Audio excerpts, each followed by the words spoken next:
जब भगवान आपके पाप नष्ट करते हैं तो ये संकेत जरूर मिलते हैं।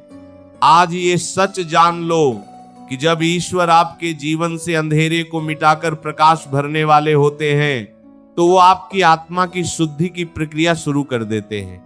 हम कुमार सर सोचते हैं कि पाप केवल कर्मों से धुलते हैं, लेकिन जब साक्षात नारायण की कृपा होती है तो वो आपके प्रारब्ध के कांटों को स्वयं चुन चुन कर बाहर निकालने लगते हैं। कितना दर्द होता है ना जब आप अचानक खुद को मुसीबतों के घेरे में पाते हैं। आप सोचते हैं कि मैंने तो अब सब कुछ अच्छा करना शुरू किया है, मैं तो अब भक्ति के मार्ग पर हूं, फिर भी मेरे साथ ये अनहोनी क्यों हो रही है। कभी पुराना कोई रोग उभर आता है, कभी धन का भारी नुकसान हो जाता है, या कभी वो लोग आपका साथ छोड़ देते हैं जिन्हें आप अपनी ताकत समझते थे। वो रातों का सन्नाटा, वो मन की बेचैनी और वो एहसास कि शायद मेरी प्रार्थनाएं स्वीकार नहीं हो रही, इंसान को अंदर से तोड़कर रख देता है। आपको लगता है कि भगवान आपसे नाराज हैं, लेकिन हकीकत इसके बिल्कुल उलट होती है। वो भारीपन और वो आंसू जो आप एकांत में बहाते हैं, असल में आपके उन कर्मों का भुगतान है जो आपके भविष्य की बटी सफलता के आड़े आ रहे थे। आप घुट घुट कर जीते हैं क्योंकि आपको इस शुद्धिकरण के पीछे का ईश्वरीय संकेत समझ नहीं आता। पर सच तो यह है कि जब भगवान आपके पाप नष्ट करते हैं तो वो सबसे पहले आपके भीतर के अहंकार पर प्रहार करते हैं। श्री कृष्ण भगवद गीता में कहते हैं कि सर्वधर्मान परित्यज्य मामेकं शरणं व्रज अहं त्वा सर्व पापेभ्यो मोक्षयिष्यामि मा शुचः। यानी तू सब कुछ छोकर मेरी शरण में आ जा, मैं तुझे तेरे समस्त पापों से मुक्त कर दूंगा। लेकिन मुक्ति की इस दहलीज तक पहुंचने के लिए पुराने कचरे को साफ करना ही पड़ता है। कड़वा सच तो यह है कि हमारे पाप हमारी बुद्धि को भ्रष्ट कर देते हैं, जिससे हम गलत को सही और सही को गलत मानने लगते हैं। जब ईश्वर इन पापों को नष्ट करते हैं तो वो हमें ऐसी परिस्थितियों में डालते हैं जहां हमें अपनी गलतियों का एहसास हो। जिसे आप सजा समझ रहे हैं वो असल में प्रभु का ऑपरेशन है, जो आपके भीतर की ससांध को निकाल बाहर करता है। ये संकेत हैं कि अब आपकी आत्मा निर्मल हो रही है और आप प्रभु के सानिध्य के योग्य बन रहे हैं। इसका समाधान ये नहीं है कि आप घबराकर मार्ग बदल लें या फिर से पुरानी आदतों में गिर जाएं। समाधान है प्रचंड धैर्य और निरंतर सुमिरन। जब पापों का नाश होता है तो संघर्ष बढ़ता है, लेकिन उस संघर्ष में भी जो मुस्कुराता रहे वही असली भक्त है। समाधान ये है कि आप अपनी उन तकलीफों को दंड नहीं बल्कि उपहार माने। जब बर्तन को साफ करना होता है तो उसे रगड़ना पड़ता है, वैसे ही ईश्वर जब आपकी आत्मा को चमकाना चाहते हैं तो वो आपको संघर्षों से गुजारते हैं। शांत हो जाओ और अपनी हर पीड़ा को कृष्ण के चरणों में अर्पित कर दो।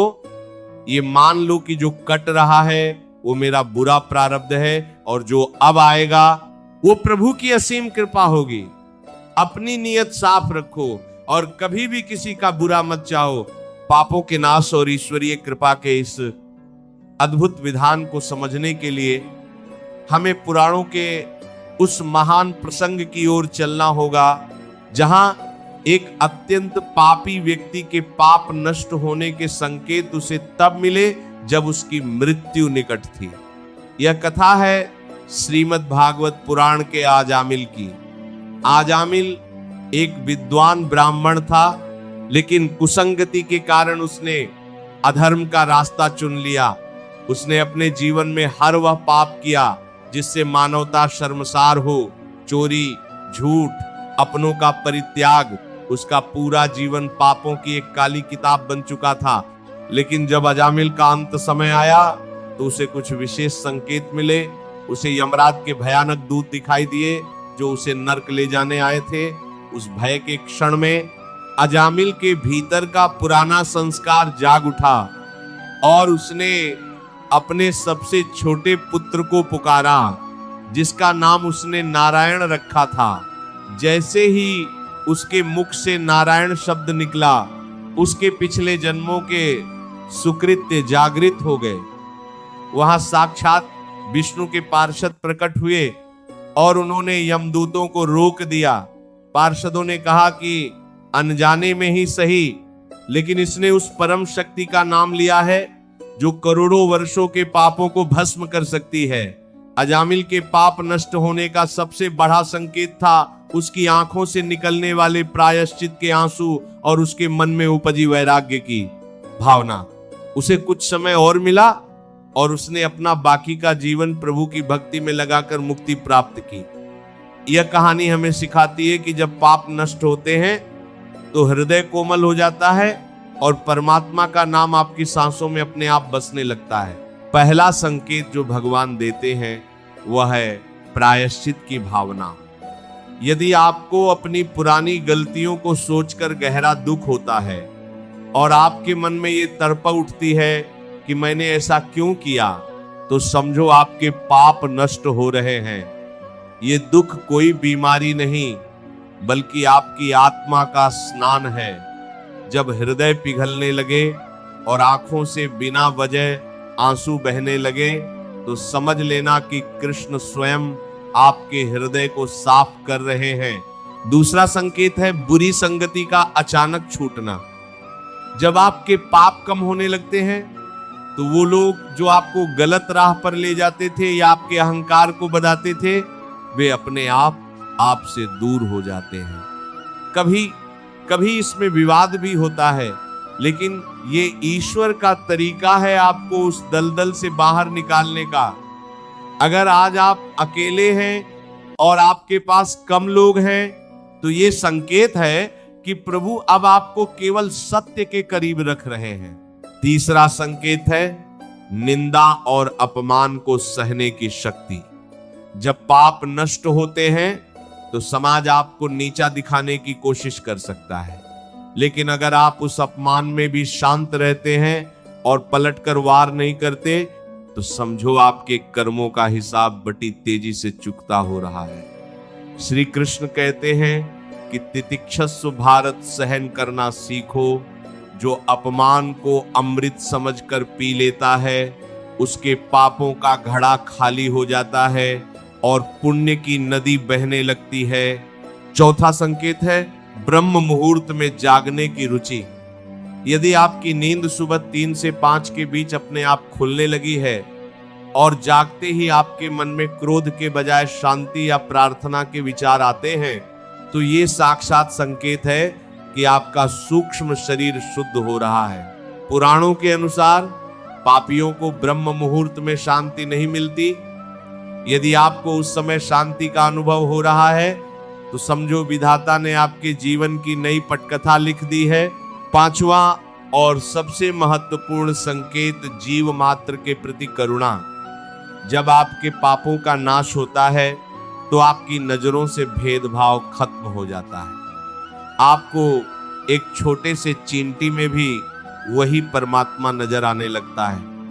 यदि आपके भीतर दूसरों के दुख को देखकर पीड़ा होने लगे और आप निस्वार्थ भाव से सेवा करना चाहें, तो समझो आपके भीतर का अंधकार मिट चुका है और साक्षात नारायण आपके हृदय के सिंहासन पर विराजमान हो चुके हैं। रिश्तों की सच्चाई भी इसी शुद्धिकरण से जुड़ी है। जो रिश्ते केवल मतलब के थे वो खत्म हो जाएंगे। जो रिश्ते सच में आपके विकास के लिए जरूरी हैं वो और भी गहरे हो जाएंगे। सफलता का रास्ता भी अब आपको स्पष्ट नजर आने लगेगा, क्योंकि पापों का जो कोहरा आपकी बुद्धि पर छाया था वो अब छंट चुका है। मानवीय अनुभव हमें बताते हैं कि जिस व्यक्ति का अंतःकरण शुद्ध होता है उसके निर्णय कभी गलत नहीं होते। धैर्य रखिए, क्योंकि पापों के नष्ट होने की प्रक्रिया कभी कभी दर्दनाक हो सकती है, लेकिन यह दर्द वैसा ही है जैसे एक मूर्तिकार पत्थर पर चोट करता है ताकि उसमें से एक सुंदर मूर्ति निकल सके। विश्वास रखिए उस सांवरे सरकार पर, वो आपको मिटाने नहीं बल्कि आपको सजाने की तैयारी कर रहा है। किस्मत का रोना वो रोते हैं जो केवल वर्तमान की तकलीफ देखते हैं। आप तो उस भविष्य को देखिए जो इस शुद्धिकरण के बाद आने वाला है। प्यार और करुणा को अपनी जीवन शैली बनाइए। जब आप किसी का अपमान नहीं करते, जब आप छल कपट छोड़ देते हैं, तो भगवान स्वयं आपके रक्षक बन जाते हैं। रोजमर्रा की जिंदगी में भी जब आपको लगे कि कोई चुनौती आ रही है, तो शांत हो जाइए और कहिए, राधे राधे प्रभु, ये मेरी शुद्धि का समय है। ये सकारात्मक सोच ही आपको उस परम पद तक ले जाएगी जहां से फिर कभी गिरना नहीं होता। किस्मत का खेल बड़ा निराला है। जो आज आपको कष्टों में देखकर हंस रहे हैं, कल वो आपकी पवित्रता और आपके तेज को देखकर दंग रह जाएंगे। लेकिन तब तक आपको अपनी भक्ति और अपने कर्म पर अडिग रहना होगा। अपनी गरिमा को कभी आंच मत आने देना। खुद को इतना सा रखो कि आपकी मौजूदगी ही दूसरों को प्रेरणा दे। जब आप अपने कर्म में डूब जाते हैं और परिणाम को कृष्ण के हाथों में सौंप देते हैं, तो सारा संसार आपके अनुकूल हो जाता है। मेरे प्यारे योद्धाओं, हार मत मानना। ये जो संघर्ष तुम आज देख रहे हो, ये केवल उस महल की नींव खोदी जा रही है जिसे ईश्वर तुम्हारे लिए खड़ा करने वाला है। पापों का नाश होना एक उत्सव की तरह है। इसे दुख मत समझो। तुम कमजोर नहीं हो, तुम तो वो पवित्र गंगा हो जो हर रुकावट को पार करके समंदर तक पहुंचने का दम रखती है। चिंता मत करो, क्योंकि तुम्हारी हर एक प्रार्थना उस तक पहुंच रही है। वो देख रहा है कि तुमने कितनी सच्चाई से खुद को बदलने का प्रयास किया है। वो सही समय पर तुम्हें वो सब कुछ देगा जिसकी तुमने कभी कल्पना भी नहीं की थी। अपनी मेहनत को जारी रखो, अपनी नियत को सा रखो और अपने हृदय में केवल प्रेम को स्थान दो। जीत तुम्हारी ही होगी, क्योंकि तुम्हारा सारथी स्वयं द्वारकाधीश है। भरोसा रखो, जो होता है अच्छे के लिए होता है। आज की ये तत्पक कल की तुम्हारी सबसे बड़ी गवाही बनेगी।